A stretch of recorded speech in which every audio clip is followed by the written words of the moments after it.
Hi guys, here we are for first instalment of Ask Burgo. Thanks for sending all your questions in. The week's been busy, so I've only just got around to answering, but I'll give as many of the questions a good answer as I can. So we'll start off with Shane. If not Holden or a Ford, then who? Well, a tricky one. In terms of V8 supercars, it could only really be Holden. In terms of me, I used to have a 2CV when I was back in England when I was a young lad, or I've always fancied a nice 1969 Porsche 911T, one of my favourite cars. Bit of an old retro one, but yeah, it's got to be Holden really. Gillian, I was wanting to know, what do you think about women wanting to get into the mechanical side of V8s? I think it's great. Old job I used to have, we had a young girl, Kirsty, on the team, fantastic member. Worked really hard, very enthusiastic. I think it's tough for the girls because they probably feel they have to try a bit harder to exist in a male-dominated sport, but I think it's something we should encourage, and the more girls we can get in, women we can get into the sport, the better. There's no reason why they can't do a good job, and there's a few up and down pit lane, and I think it's always good to see that. Brock Harvey, can you challenge for the championship this year? Yeah, of course we can. JC's up to 4th now. He's in the hunt. We're only 192 points off. GT's his year's getting better and better. Maybe it's still a tough call for GT, but he's still in with a chance. But James, yep, very close.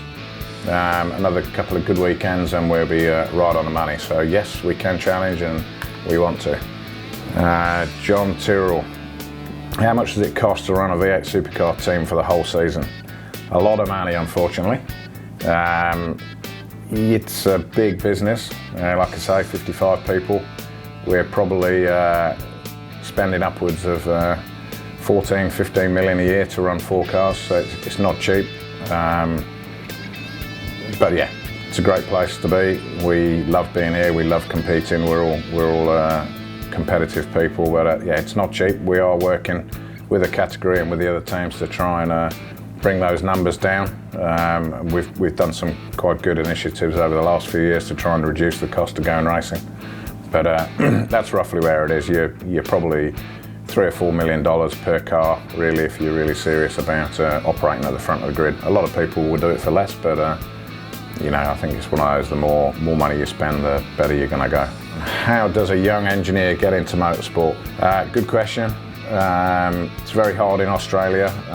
Unfortunately, we don't have a wealth of junior categories that it's easy for the young guys to cut their teeth in and get their experience. But the general way, I think, in Australia is to go through your Kangan TAFEs, your universities, and get your qualifications, do your motorsport degrees and coursework and all those things you need to, which is good for you to do. And then you've really got to go knock on the door of the junior teams, even the junior categories, the limited ones we have, and just try and get some experience. The level in the V8 supercars is so high that really the teams really want to try and have the established engineers. So you've got to go grassroots. You've got to go and help as a weekend warrior, for example, in the DVS teams or the Porsche Carrera Cup teams, and try and get yourself into the business, get some experience at the weekends with those teams, so you've got something tangible on your CV, and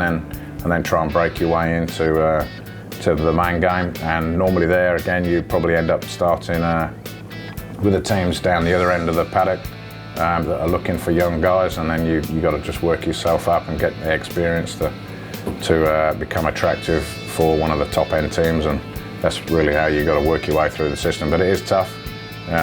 We try and where we can have young guys in the team. We've got a young engineer who's been in the team for a couple of years, and he's just come out this year into our race team.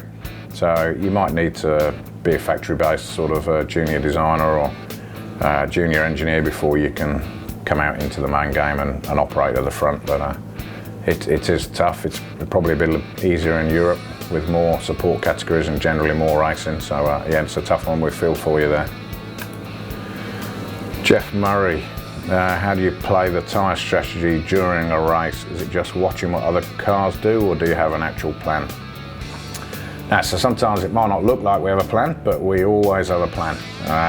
We sit here in the factory before we go to each event as an engineering group, and we have a strategy meeting that we'll run through, all the practice sessions we have, qualifying sessions, the allocation of tyres that are given to us for that weekend, whether they're hard, all hard or all soft, or a mixture of the both. And we'll run through an ideal schedule of when we'll use our pre-marked tyres, when we'll use our green tyres, and map it out before we get to the weekend. And again, depending on the nature of the circuit, whether it's a high degradation circuit or a low tyre degradation circuit, you'll work out whether you want to try and arrive at the big race on Sunday with a set of green tyres in the back pocket, or whether it's not worth the effort. You don't get the reward, sorry, so you don't plan on that. Last weekend in QR, the plan going to that race was always to try and get to the race on Sunday with a set of green tyres in our pocket, and we managed to do that. There's always risk along the way with that, so you generally to come out with that eventuality, you normally have to do a qualifying session on only one set of tyres, which is, it's just tough. If your driver doesn't nail the lap and makes a mistake, then your qualifying position, pays the price. So there's always a risk doing that. But that's the ideal plan sometimes, is to have that set of tyres. So yeah, we always know what we're doing. There isn't really a degree of watching what others do. The only thing that will change on watching what other people do is when you stop. It won't normally affect the tyre plan itself. You just might end up stopping 2, 3, 4 laps before your ideal lap, based on other people and trying to cover them off in the strategy game. But we always try and have a tyre plan. John, have you any thoughts on offering Mark Webber a drive in one of the Enduros? Yeah, always thought about it.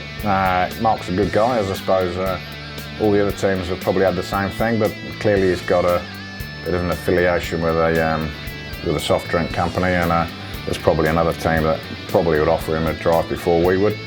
But look, he's a good guy. He's a great ambassador for motor racing in general for Australia. He's someone for the nation to be proud of. And I'm sure one day, hopefully, we'll see him racing in V8 supercars, because he'll definitely be a draw card for the series and for the fans. So wish him all the best with his gig over there in Europe this year, and hopefully one day we do get to see him in our category.